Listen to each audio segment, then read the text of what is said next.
ಬಂಧುಗಳೇ, ಎಲ್ರಿಗೂ ನಮಸ್ಕಾರ. ಇವ್ರ ಹೆಸರು ಗೋಪಾಲ್ ಕೃಷ್ಣ ಅಂತೇಳಿ, ಇವರ ಮಗ ನರಸಿಂಹನ್ ಅಂತೇಳಿ. ಸೊ ಇವರು ಶ್ರೀ ಶ್ರೀ ಶ್ರೀ ರಾಘವೇಂದ್ರ ಸ್ವಾಮಿಯ ಸೇವಾ ಟ್ರಸ್ಟನ್ನು ಕಟ್ಟಿ ಬೆಳೆಸಿರ್ತಕ್ಕಂಥ ಹಿರಿಯರು. ಸೊ ಇವತ್ತು ಆರ್ ಟಿ ನಗರದಲ್ಲಿ ಕಾರಣಾಂತರದಿಂದ ಮಿಸ್ ಆಗಿ ಮೆಜೆಸ್ಟಿಕ್ ಬಂದು, ಮೆಜೆಸ್ಟಿಕ್ಕಿಂದ ಕೆಂಗೇರಿ ಬಂದು, ಕೆಂಗೇರಿಯಿಂದ ಮತ್ತೆ ಬ್ಯಾಟ್ರಾಯನ್ಪುರ ಹೋಗಿರ್ತಾರೆ. ಅಲ್ಲಿ ಪಾಪ ಇವರಿಗೆ ದಿಕ್ಕು ತೋಚದೆ ಇರಬೇಕಾದ್ರೆ ಅಲ್ಲಿನ ಸ್ಥಳೀಕರು ಒಂದು ಕರೆ ಮಾಡಿ ಬ್ಯಾಟರಾಯನಪುರ ಪೊಲೀಸ್ ಠಾಣೆಗೆ ತಿಳಿಸಿರ್ತಾರೆ.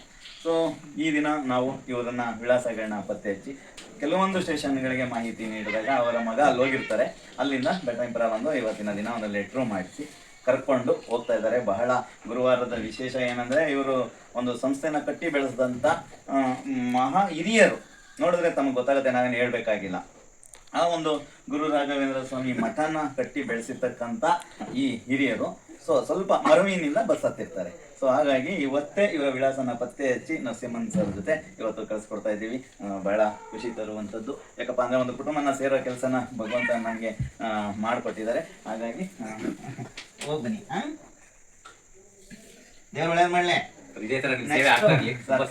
ಇನ್ನು ನೋಡಿ, ಅವರ ತಂದೆಯ ಸಿಕ್ಕಿದ ಒಂದು ಖುಷಿಗೆ ಇವತ್ತು ನಮ್ಮ ಒಂದು ಟ್ರಸ್ಟ್ಗೆ 10,000 ರೂಗಳನ್ನ ಕೊಟ್ಟರು. ನಿಮ್ಮ ಒಂದು ಸೇವೆ ಮಾಡಿರೋ ಒಂದೇ ಒಂದು ಕಾರಣಕ್ಕೆ ಇದನ್ನ ಇಟ್ಕೊಳ್ಳಿ ಅಂತೇಳಿ 10,000 ರೂಗಳನ್ನ ನಮ್ಮ ಒಂದು ಸಂಸ್ಥೆಯ ಹಿರಿಯರ ಪುಣ್ಯಧಾಮಕ್ಕೆ ಕೊಟ್ಟಿದ್ದಾರೆ. ಅವರಿಗೂ ಅವರ ಕುಟುಂಬಕ್ಕೂ ಕೂಡ ಹೃದಯಪೂರ್ವಕವಾದ ಧನ್ಯವಾದಗಳನ್ನ ಅರ್ಪಿಸ್ತಾ ಇದೀವಿ. ಧನ್ಯವಾದಗಳು ಸರ್. ತಾವೇನು ಹೇಳ್ತೀರಿ? ತಂದೆ ಸಿಕ್ಕಿದ್ರು ಅದೇ ಖುಷಿ.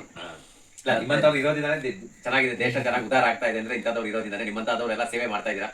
ಇದೇ ತರ ಹರಿವಾಯುಗಳು ಅನುಗ್ರಹ ಯಾವಾಗ ಇರಲಿ ನಿಮ್ಮ ಎಲ್ಲರ ಮೇಲೆ. ಇದೇ ತರ ಸೇವೆ ಆಗ್ತಾ ಇರಲಿ. ತುಂಬಾ ದೊಡ್ಡ ಸೇವೆ ಇದು. ಹಿರಿಯರನ್ನ ನೋಡ್ಕೊಳ್ಳೋದು ಎಂಬುದು ಅಷ್ಟು ಸುಲಭವಾದ ಸೇವೆ ಅಲ್ಲ. ಅದು ಅಂತ ಒಂದು ಸೇವೆ ಮಾಡ್ತಾ ಇದ್ದಾರೆ. ದೇವ್ರ ಸೇವೆ, ಜನಾರ್ದನ್ ಸೇವೆ, ದೇವ್ರ ಸೇವೆ ಅಂತಾರಲ್ಲ, ಅದೇ ತರ ನೀವು ಮಾಡ್ತಾ ಇದ್ದೀರಾ. ಎಲ್ಲ ಒಳ್ಳೇದಾಗ್ಲಿ ಸರ್ ಎಲ್ಲರಿಗೂ. ನಮಸ್ಕಾರ.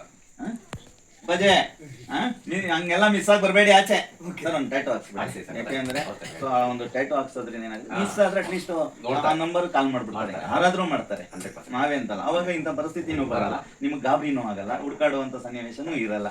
ಸೊ ಹಾಗಾಗಿ ಒಂದು ಟೈಟೋ ಹಾಕ್ಬಿಟ್ರೆ ವಯಸ್ಸಾದವ್ರು ಗೊತ್ತಾಗಿರಲ್ಲ. ಪಕ್ಕದ ರೋಡ್ಗೆ ಹೋಗಿ ಬರ್ಬೇಕು ಅಂದ್ರೂ ಗೊತ್ತಾಗಿರಲ್ಲ. ಅವ್ರು ಮಾಡ್ಬೇಕಂತ ಯಾವುದೇ ಉದ್ದೇಶ ಮಾಡಲ್ಲ, ಆಕಸ್ಮಿಕವಾಗಿ ಬಂದಿರ್ತಾರೆ. ಅದನ್ನ ಟೈಟ್ ಹಾಕಿ ನಿಮ್ದು ಒಂದೆರಡು ನಂಬರ್ ಅವ್ರ ಕೈ ಮೇಲೆ ಹಾಕ್ಸ್ಬಿಟ್ರೆ ಅಟ್ಲೀಸ್ಟ್ ಮಿಸ್ ಆದಾಗ ಯಾರಾದ್ರೂ ಮಾತಾಡಪ್ಪ ನಂಬರ್ ಇದೆ ಮಾಡೋಣ, ಇವ್ರ ಕಡೆಯವ್ರು ಯಾರಾದ್ರೂ ಬರ್ಬೋದು ಅಂತಾದ್ರೂ ಪ್ರಯತ್ನ ಪಡ್ತೇವೆ. ನಮಸ್ಕಾರ.